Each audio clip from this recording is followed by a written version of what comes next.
kasih, sudah pukul 8:47, waktu berjalan terus. Terima kasih buat klien Tuhan yang luar biasa sekali sudah mempersembahkan pujian. Haleluya. Amin. Mohon maaf sebelumnya ada sedikit error di sound system, jadi kalau ada dengung-dengung nanti akan segera kita cepat perbaiki. Kita akan buka dalam kitab Yohanes pasal yang kedua.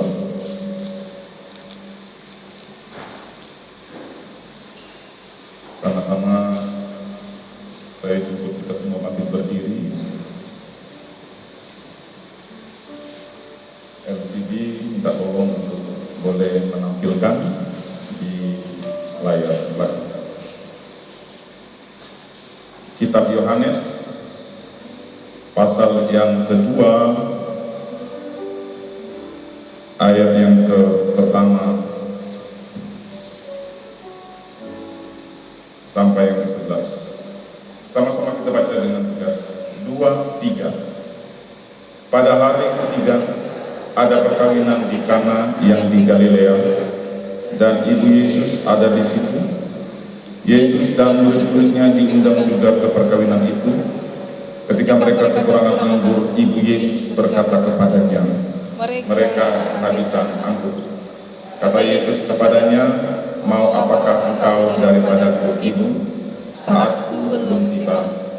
Tapi ibu Yesus berkata kepada pelayan-pelayan, Apa yang dikatakan kepadamu, buatlah itu. Di situ ada 6 tempayan yang disediakan untuk pembasuhan menurut adat orang Yahudi, masing-masing isinya 2-3 buyung. Yesus berkata kepada pelayan-pelayan itu, isilah tempayan-tempayan itu penuh dengan air, dan mereka pun mengisinya sampai penuh. Lalu kata Yesus kepada mereka, sekarang cedoklah dan bawalah kepada pemimpin pesta. Lalu mereka pun membawanya. Setelah pemimpin pesta itu mengecap air yang telah menjadi anggur itu, dan ia tidak tahu dari mana datangnya, tetapi pelayan-pelayan yang mencedok air itu mengetahuinya. Ia memanggil mempelai laki-laki dan berkata kepadanya, setiap orang menghidangkan anggur yang baik dahulu, dan sesudah orang puas minum, barulah yang kurang baik. Akan tetapi engkau menyimpan anggur yang baik sampai sekarang. Silakan duduk, puji Tuhan. Pada ayat yang pertama, pada hari yang ketiga, itu banyak yang menafsirkan apakah ini hari ketiganya Yahudi. Hari ketiga Yahudi itu dimulai dari hari Minggu. Hari Minggu dalam bahasa Ibrani itu Yom Echad, makanya diadopsi menjadi bahasa Indonesia hari Ahad. Ahad artinya hari Minggu, berasal dari kata Ibrani Echad. Echad artinya hari pertama. Hari kedua, orang Indonesia ngomongnya Senin, orang Ibrani ngomongnya mirip-mirip sedikit, Yom Sheni. Sheni tambah N sedikit, Senin dari kata Ibrani. Hari ketiga dalam kalender yang Ibrani itu hari Selasa. Dalam bahasa Ibrani mirip-mirip juga, yaitu Yom Selisi. Yom Selisi bahasa Ibrani diadopsi mungkin dari bahasa Arab masuk ke Indonesia jadi bahasa Selasa. Ada yang menafsirkan pada hari ketiga dalam ayat pertama ini itu adalah hari Selasa. Tapi ada juga yang menafsirkan kalau kita baca pasal sebelumnya, pasal pertama itu berbicara dari mulai Yesus dibuat kesaksian oleh Yohanes, kemudian murid-murid Yesus pertama, kita buka ayat 29-35, dan pada hari ketiga hitungan Yohanes mulai mencatat karya Yesus di muka bumi, mulailah Yesus ada di perkawinan di Kana. Bagi kita tidak masalah mau dia hari Selasa, mau dia hari ketiga pelayanan Yesus ketika mendapatkan 6 murid. Fakta berikutnya, saya untuk masuk ke fakta, baru nanti kita penjelasan, baru nanti kita relevansinya dengan apa yang terjadi kepada hidup kita sekarang. Karena firman Tuhan yang baik adalah bukan hanya sekedar membaca makna teks, tapi juga makna yang akan direlevansikan dengan kehidupan kita sekarang. Ketika kita membahas teks Alkitab di masa lampau, di penulis yang awal, itu harus punya relevansi dengan apa yang sedang pelajari sekarang dan apa yang sedang kita dengarkan bagi sidang jemaat semua. Kemudian masih ayat pertama, perkebunan itu ada di Kana, itu sekitar 10 km di sebelah utara Galilea, di sebelah barat Galilea, itu dekat dengan Nazaret. Kalau baca peta Alkitab di Google ada, di belakang Alkitab yang tertulis juga ada. Jadi Kana dan Nazaret itu berdekatan, jarak 10 kilo. Berarti kalau 10 kilo saya bisa ibaratkan dari sini sampai ke Serdang, maju sedikit ke Buraya. Zaman dulu tidak ada mobil, tidak ada Gojek, tidak ada GrabCar, tidak ada Maxim. Ya, salah satu teman kita juga ada di Maxim, kuning-kuning itu. Mereka kalau tidak naik onta, naik keledai, naik kuda, jalan kaki. Kebanyakan Yesus dan murid-muridnya jalan kaki. Makanya saya percaya Tuhan Yesus dan murid-muridnya badannya straight, tidak perlu satu pack begini. Karena Yesus dalam Markus 6 ditulis begitu, bukankah dia ini tukang kayu? Tapi dalam kitab sinoptik yang lain, bukankah ia ini anak tukang kayu? Tukang kayu zaman dulu tidak ada chainsaw, betul? Tidak ada gergaji listrik, benar? Yang ada gergaji yang gede panjang, seperti cerita-cerita di Hollywood, betul? Pernah dengar ya? Ini ya, pernah lihat? Yang satu di atas, satu di bawah, 1, 2. Bayangkan kalau kita nonton YouTube ada kayu-kayu besar itu digelondong begitu, bisa jarak, oh kayu zaman dulu lagi, bukan kayu zaman sekarang. Susah cari kayu ukuran 10 meter ya, ada Pak Giri di sini, bisa orang-orang yang lebih kayu. Zaman dulu mungkin cari kayu sepanjang 20 meter mudah. Dia harus gergaji sepanjang 20 meter. Mungkin adiknya Yakobus atau Yoses atau Simon atau apa saja adik Yesus di atas, Yesus di bawah. Ya deh, jadi badannya. Singkat cerita, karena ada di dekat Nazaret dan itu ada di sebelah barat Galilea. Dan kita baca sama-sama kalimat terakhir. Dan ibu Yesus ada di sini. Siapa nama ibu Yesus? Jangan sampai lupa Pak. Ya Tuhan, udah capek-capek khotbah, ibu Yesus tidak tahu namanya. Siapa nama ibu Yesus? Maria. Yang pasti bukan Maria Mercedes yang Veronica ya. Maria. Ya. Bapak Ibu Saudara, wah langsung senyum ibu-ibu ya. Jadi ingat layang-layang putus ikatan terlarang. Ya. Nama Maria di Alkitab banyak. Nama Simon di Alkitab banyak. Nama Yudas di Alkitab banyak. Nama Yohanes di Alkitab banyak. Yohanes anak Zebedius, Yohanes anak Yakobus, Yohanes Markus penulis kitab Markus. Beberapa minggu yang lalu saya jelaskan tentang Matius, salah satu rasul Yesus yang menulis Injil Matius. Nah, saya perhatikan ayat kedua, lanjut ayat kedua. Yesus dan murid-muridnya diundang juga ke perkawinan itu. Apa yang kita mau ambil relevansinya untuk hari ini? Pastikan kita selalu mengundang dan melibatkan Yesus di dalam seluruh aspek hidup kita. Yang percaya dengan katakan amin. Amin. Yang percaya katakan amin. Poin pertama, langsung poin ya. Saya minta 30 menit selesai. Poin pertama hari ini kita belajar. Saya tidak panjang lebar membahas tentang perkawinan di Kana karena dari sekolah minggu sudah sering itu dibahas, terutama kisah mukjizat air menjadi anggur. Saya tidak akan menggali lebih dalam bagaimana air menjadi anggur. Apakah ketika dituang air ke dalam tempayan langsung jadi anggur, atau ketika dicedok jadi anggur, atau ketika dicedok masih air, ketika dimasukkan di cangkir masih air, ketika diminum seger langsung jadi anggur. Alkitab tidak membahas sedetail itu. Jadi Bapak Ibu nggak usah repot-repot. Om, bro, bos, mas, bang, ahnya.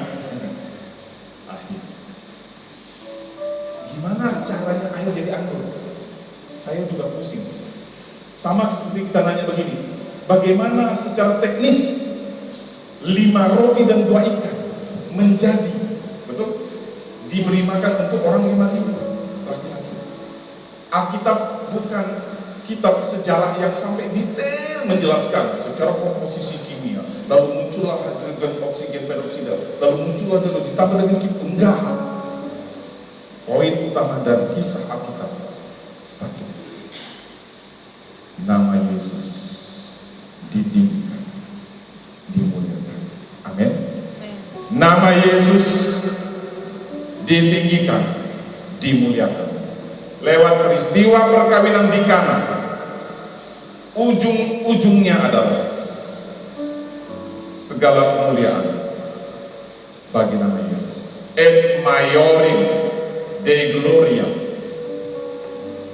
ADMD, bahasa Latin, bahasa mudahnya adalah segala kemuliaan hanya bagi nama Tuhan Yesus.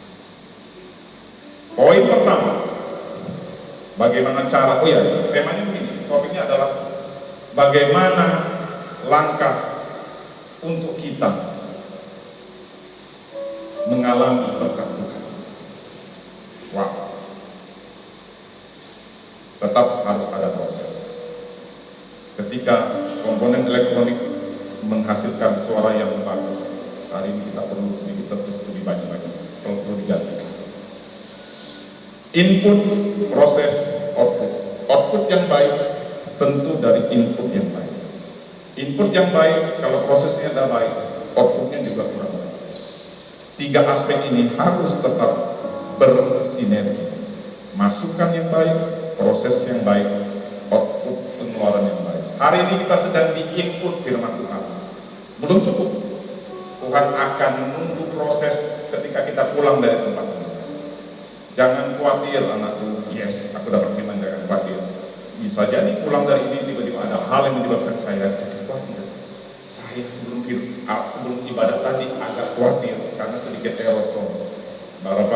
Beberapa jemaat Tuhan yang sudah datang awal jam 7:15, 7:20 masih lihat saya pakai celana pendek.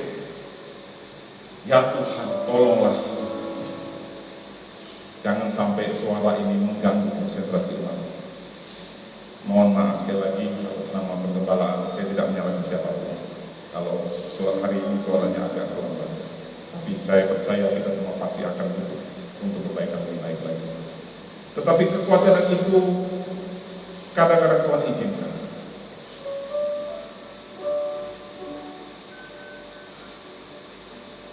Untuk kita bergantung sepenuhnya kepada Tuhan. Uang kita banyak, kadang-kadang kita mungkin lupa.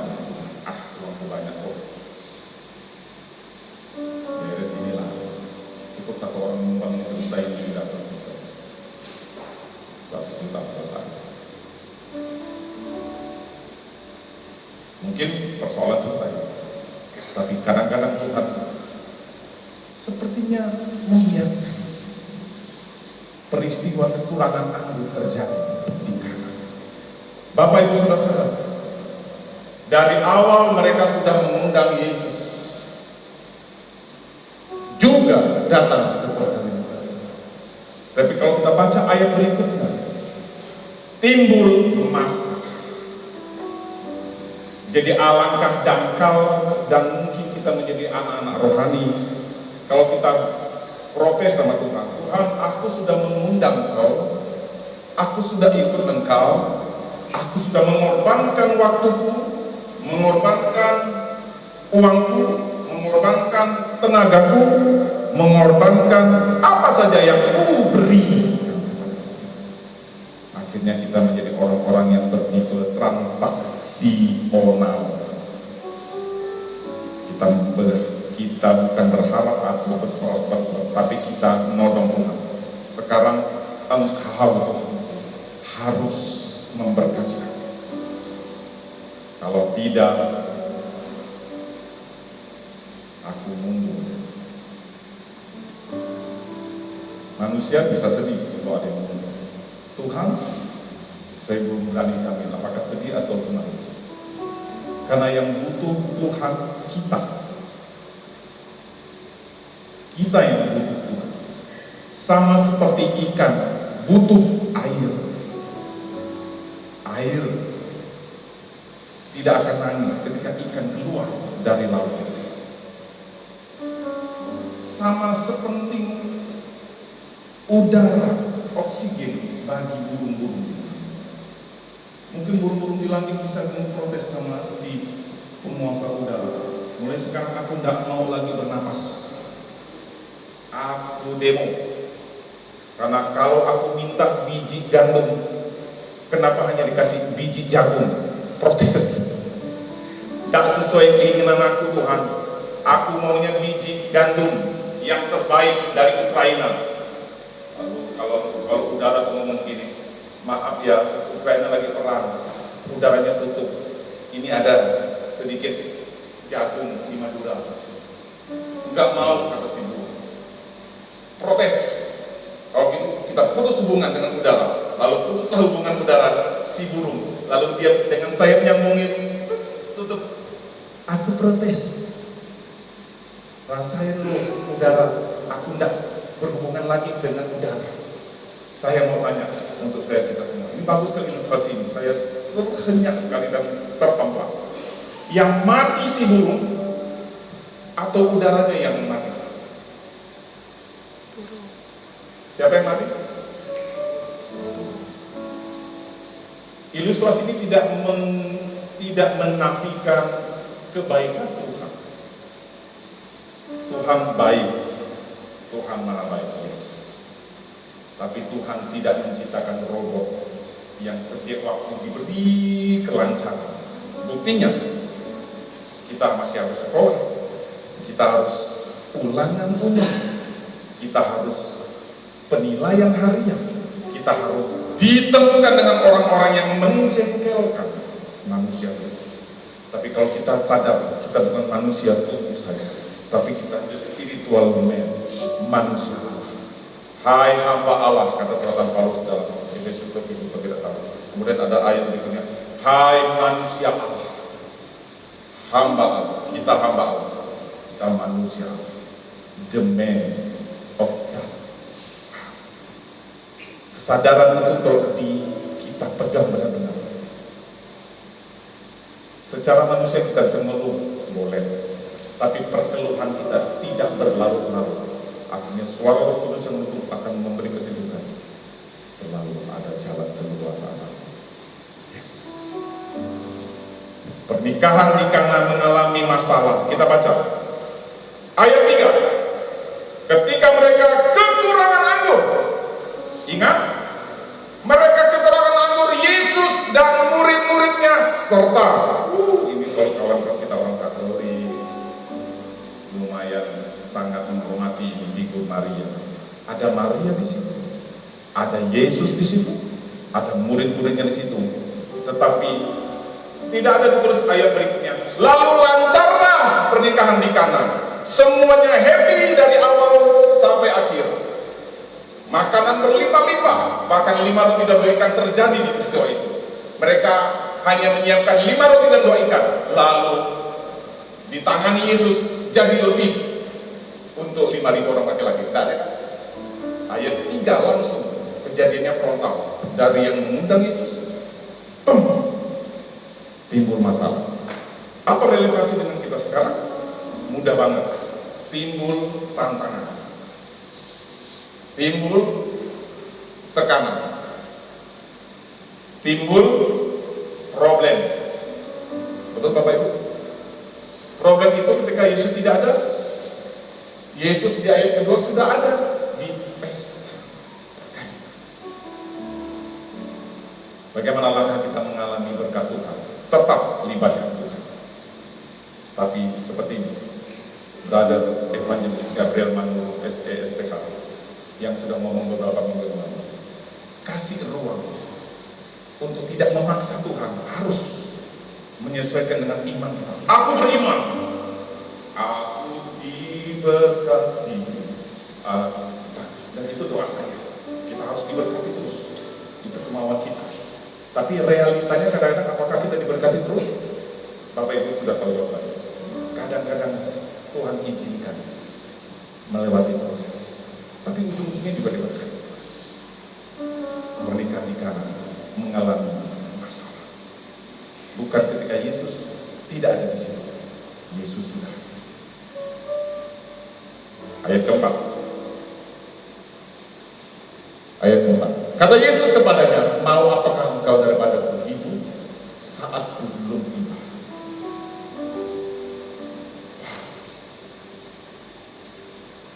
Di dalam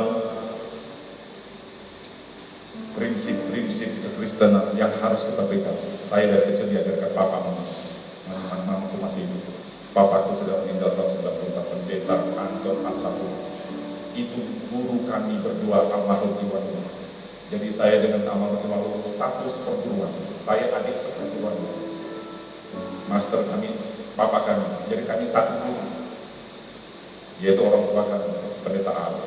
Dia ingat, selalu ingat. Dari kecil saya ingat sekali. Mudah-mudahan pesan ini juga menjadi pesan untuk kita semua. Kadang-kadang ada yang bertanya, bro, ada enggak papi kasih wasiat? Kalau larang, denda, kayaknya enggak. Tapi wasiat papi selalu begini. Saya anak bungsu. Labelisasi anak bungsu adalah anak apa? Apa Dewi? Mandi jarang, manja. Betul? Saya tidak, karena saya punya pemimpin persekutuan bungsu-bungsu. Daud. Saya masuk ke kamar papi. Papi baru habis berdoa Tuhan atau sedang menghadapi masalah anak. Dia begini. Saya dresel, bahasa Jawa dresel apa sih? Nyisip-nyisip di tengah antara mami dan papi. Ikut baring seperti Gisel tengah-tengah antara mama papa. Lalu papi sebelum itu sudah berikan palsu. Anakku, minta Roh Kudus penuhi dan dipimpin oleh Roh Kudus dan tetap humble. Itu aja pesan. Sampai beliau wafat, pesannya tidak panjang-panjang. Contoh, Joni umur 47 tahun, suatu saat kamu akan sekolah Alkitab, tapi gara-gara COVID kamu online. Tidak ada. Atau nanti kamu lulus SMA Juni, kamu harus papi peminta sekolah Alkitab. Tidak ada.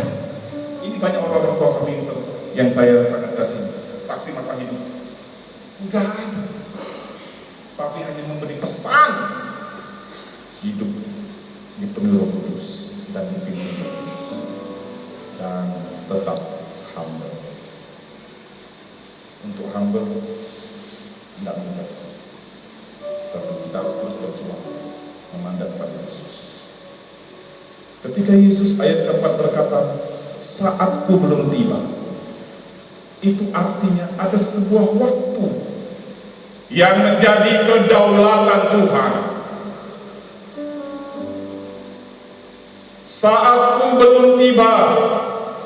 Yesus, Tuhan sendiri dari mulutnya ngomong, Mama, waktuku, saatku belum tiba. Untuk menunjukkan apa tadi? Karya, mungkin tanda mukjizat.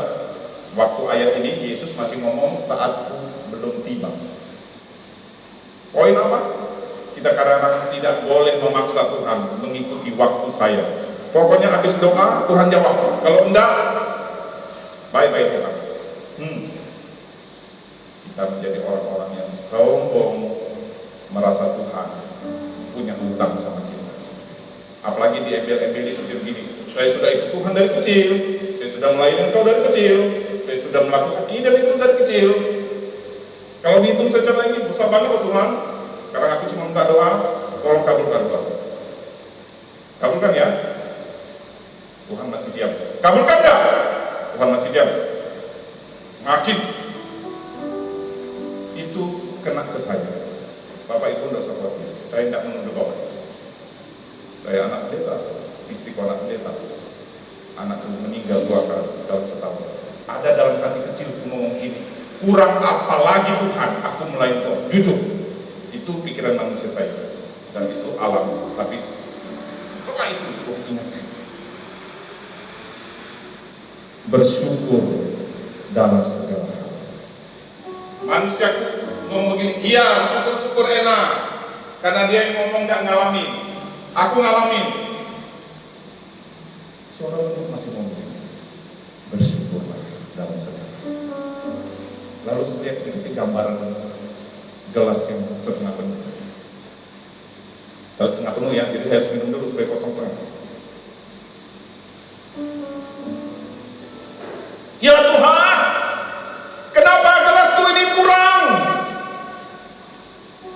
1 senti? Tuhan jahat.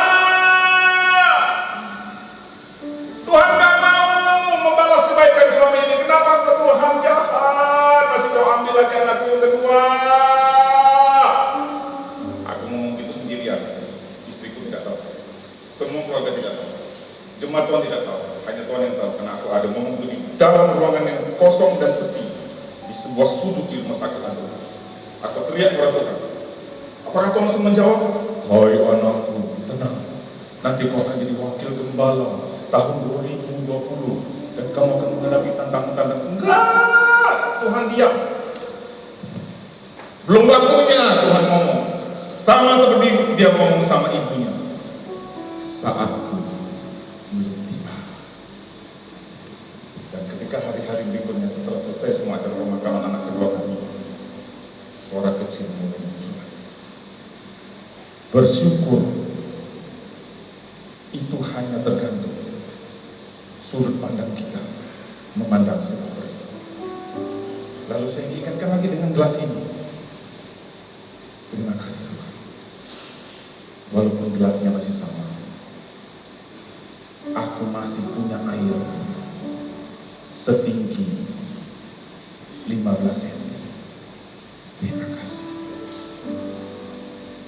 Tadi malam kami banyak bercakap-cakap dengan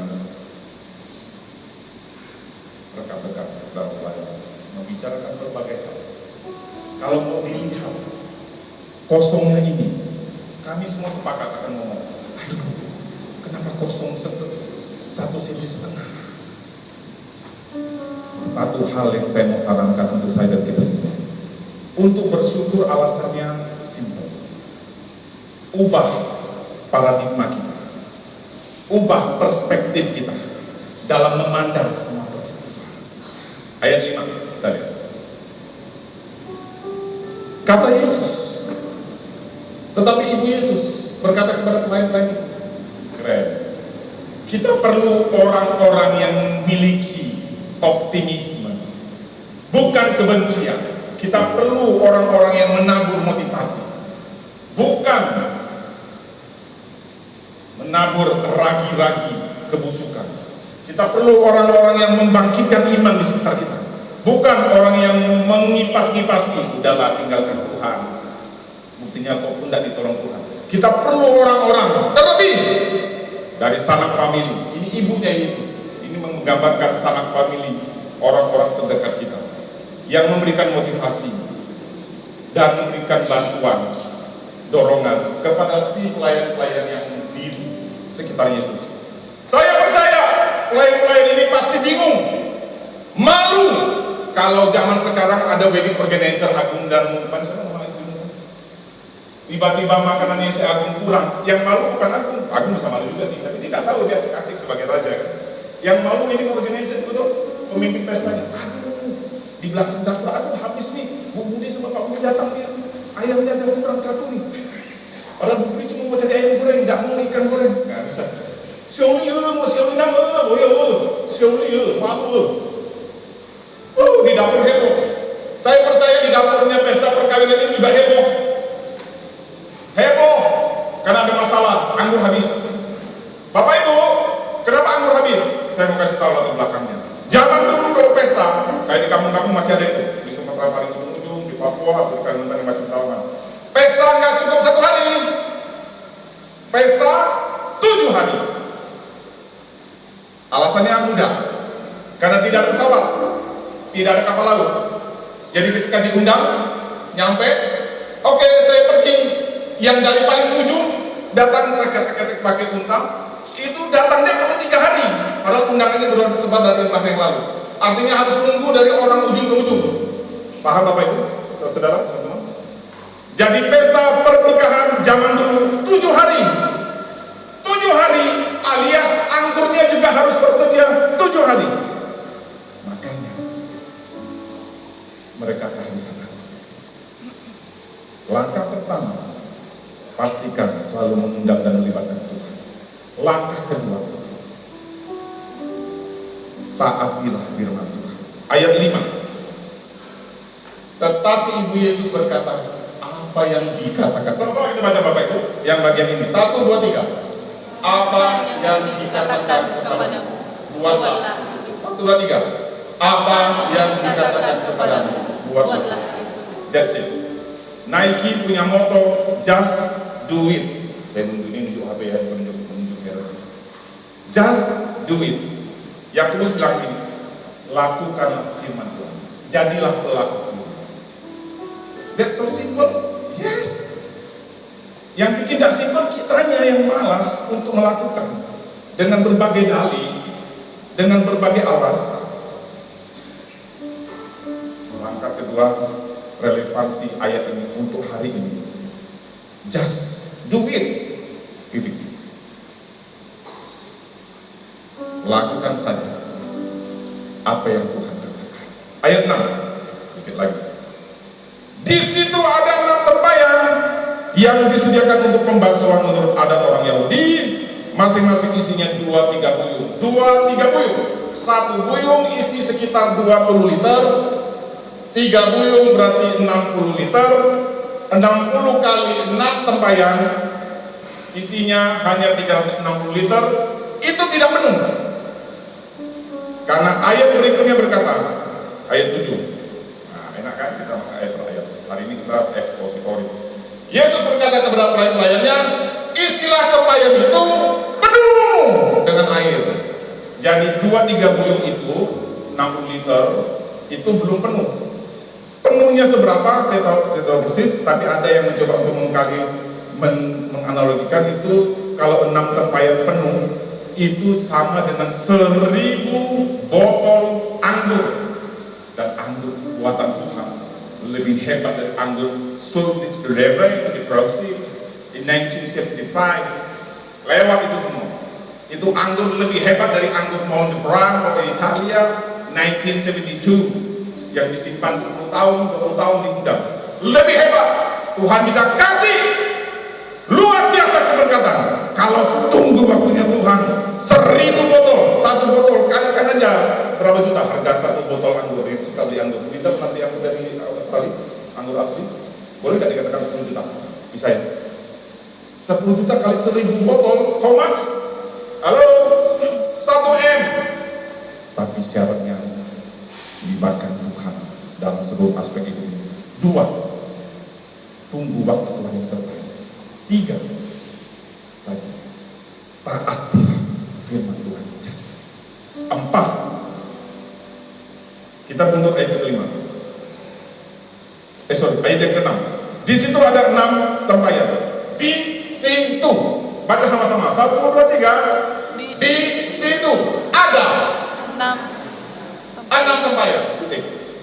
Kalau saya mau sedikit mendramatisasi, kalau dibilang di situ ada 1000 tempayan, penuh nggak tempayan itu dengan anggur? Penuh. Kalau di situ ada 6 galon drum sebesar molen truk Pertamina, penuh kan? Ada 6 tangki seperti sebesar tangki Pertamina yang di depan dekat Tugu Katulistiwa. Ini kita sedikit membayar. Penuh nggak kira-kira? Penuh. Poin keempat adalah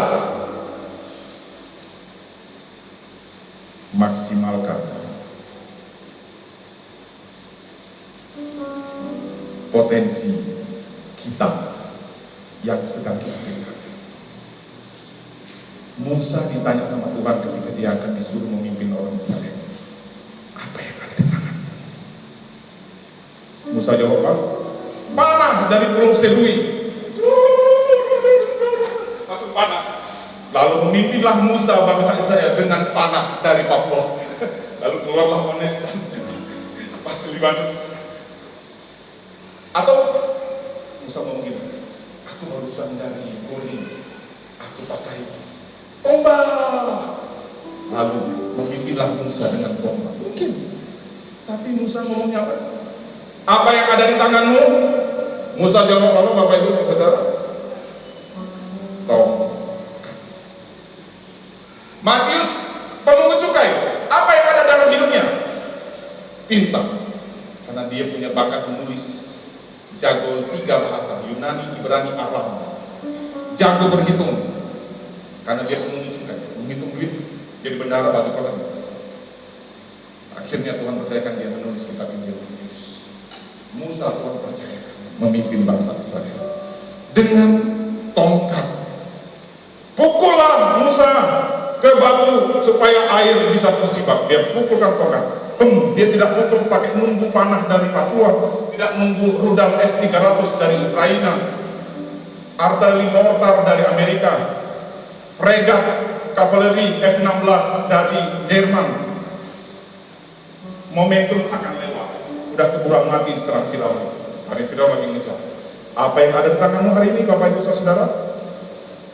Oh, saya hanya bisa berdoa. Maksimalkan. Doakan kami. Doakan Ibu Gembala. Doakan pelayan Tuhan. Supaya kami semua sungguh-sungguh dengan hati yang tulus, suci, ikhlas, dan benar melayani Tuhan. Doakan pekerjaan Tuhan. Doakan. Atau ada yang bilang, saya kurang bisa berdoa lama-lama. Saya bisa multimedia LCD, saya lulusan komputer. Oke, Om, saya mau ambil bagian dalam multimedia. Om, saya cuma bisa nyanyi. Oh, sini ada panglima pasukan nyanyi, Debbie Utari. Oh, saya bisa main musik. Ada Bapak Agung, Lampu dan Sikit. Apa yang ada padamu sekarang? Ini. Dekatkan kepada Tuhan. Tuhan akan lipat gandakan tangan untuk Tuhan. Yang terakhir, silakan WLC berdiri di belakang sini. Ayat yang ke-8. Saya tidak kelihatan lagi karena dipotong sedikit dengan bukti saya. Yohanes pasal 2 ayat 8. Lalu kata Yesus kepada mereka, sekarang cedoklah dan bawalah kepada pemimpin pesta. Lalu mereka pun membawanya. Bapak Ibu, pasti mereka bingung. Tidak perlu logika kuliah S1, S3, S-teler. Anak SD juga pasti bingung. Yang saya tahu, yang dituang di 6 tempayan tadi adalah air. Air. Kalau bahasa kita sekarang air apa? Air putih ya. Nah, kalau kita bilang air sungai, air paket, air kolam. Zaman dulu bukan air paket, tidak ada air paket, apalagi air pam, suka macet. Air kolam, sumo. Zaman dulu air sumo. Sumur maksudnya. Gali. Wah. Mereka tahu kok ini air ini, kau sekarang disuruh bawa ke undangan. Logika mereka pasti jalan. Kalau saya ada di situasi seperti ini, pasti saya seorang yang logis akan bertanya, masa sih dikasih air sumo, air putih? Tapi mereka tidak protes. Itu dia. Setelah mereka menghadirkan Tuhan, setelah mereka mentaati semua yang dikatakan oleh firman Tuhan, sekalipun masih ada proses yang harus terjadi, walaupun mereka terus memakai potensi yang ada di hidup mereka, kalau kita relevasikan dengan kita sekarang, mereka masih tetap harus melangkah dengan iman. Yang percaya dan menang katakan amin. Yang percaya dan menang katakan amin. Karena melangkah dengan iman itu menjadi kunci closingnya. Mungkin kita ke gereja, kita pikir kita sudah dekat dengan Tuhan. Oh, dekat banget, jalannya cuma 3 meter, Tuhan ada di tengah-tengah. Tapi kalau iman kita tidak bekerja, tidak akan maksimal. Bapak Ibu, sebelum saya akhiri yang paling akhir, coba baca sebentar ayat pertama sampai ayat 11. Banyak tokoh di situ, tetapi ingat, mereka semua tidak disebut nama. Ya, sekarang kita tahu karena Ibu Yesus namanya Maria, karena kita sekarang punya Alkitab. Waktu itu nama-nama ini contoh. Siapa yang menikah mempelai pria dan wanita? Tidak disebut namanya, betul? Siapa nama murid-murid Yesus yang ikut Yesus? Tidak disebut namanya. Siapa nama ibu Yesus? Di situ tidak ditulis Maria, hanya dikatakan ibu Yesus. Kesimpulannya adalah, ingat, ketika kita menyampaikan kesaksian apapun untuk kita memberitakan kepada orang lain, yang ditonjolkan adalah nama Yesus. Hanya satu nama yang muncul di perikop ini, Yesus. Ibu Yesus, Yesus dan murid-muridnya. Mempelai pria dan wanita tidak ada nama. Ibu Yesus, walaupun kita ke Maria tidak disebut namanya. Murid-muridnya, saya kalau mengenal Alkitab saya penasaran, siapa murid-muridnya? Saya baca pasal pertama, hanya 6 orang. Waktu kejadian perkenanan di Kana, hanya 6 murid. Yohanes dan Yakobus dan Zebedeus 2. Petrus dan Andreas 4, Filipus dan Nathanael. Karena kejadian Filipus dan Nathanael tepat satu perikop sebelum perkawinan di Kana. Boleh cek di rumah. Jadi yang dibawa Yesus ke Kana baru 6 murid, tapi nama-nama mereka juga tidak disebut. Mengapa?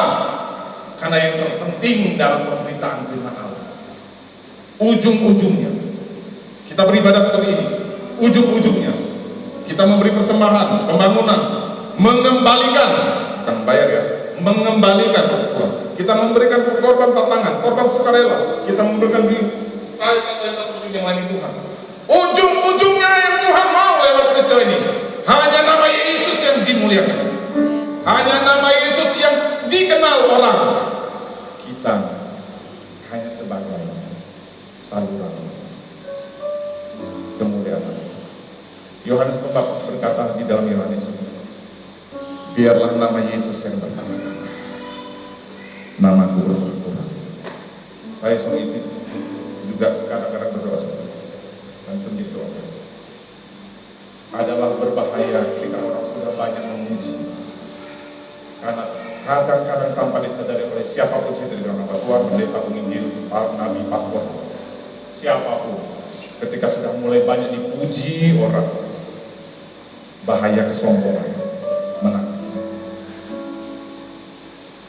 Peristiwa di Kana memberikan pesan yang berat, pesan yang keras kepada kita. Ujung-ujungnya nama Yesus saja yang dimuliakan. Silakan.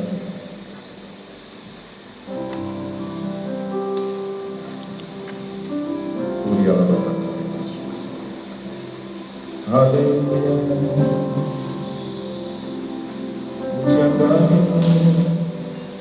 Saya juga kita semua pakai begitu.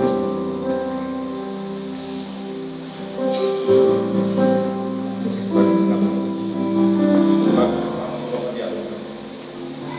Bapak Ibu, ada satu pesan yang sangat menyentuh hati saya sampaikan.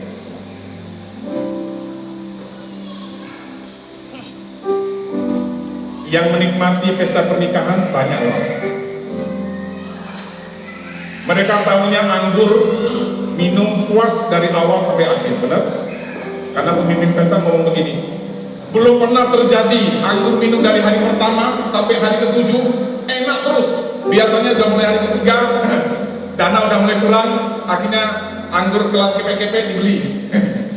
Yang pertama anggur dari Perancis lah, masuk hari ke-3 anggur dari mungkin dari belahan benua lain. Ujung-ujung udahlah buatan flamboyannya lah. Tapi pemimpin pesta bilang begini, perhatikan, dari awal sampai akhir kami semua puas dan ia tidak tahu dari mana datangnya. Yang tahu cuma pelayan. Kita semua pelayan. Kadang-kadang kita bisa heboh di belakang layar untuk mempersiapkan pelayanan. Pengunjung pesta pernikahan nggak mau pusing, kalian mau meliput di belakang rapat Yang penting pada saat ibadah, pada saat pelayanan, semua puas menikmati berkat Tuhan. Mulialah Masih. Amin. Saya bukan orang sempurna. Saya seringkali berargumen dengan para pelayan-pelayan Tuhan. Tapi itu di belakang. Mereka pasti berargumen ini. Ngapa anggur habis nih? Ngapa anggur habis nih? Tenang. Datanglah Yesus. Beres. Cedok. Yang datang menikmati kekuasaan. Sudah. Yang salah kalau pelayan-pelayan tadi ngomong begini sama orang. Tahu nggak? Tadi heboh lo di belakang. Tempayannya kurang sedikit. Terus aku kerinjamin. Terus aku tusuk paku. Terus aku potong ikan. Ketusuk jari. Nggak penting kali ya sama undangan pesta.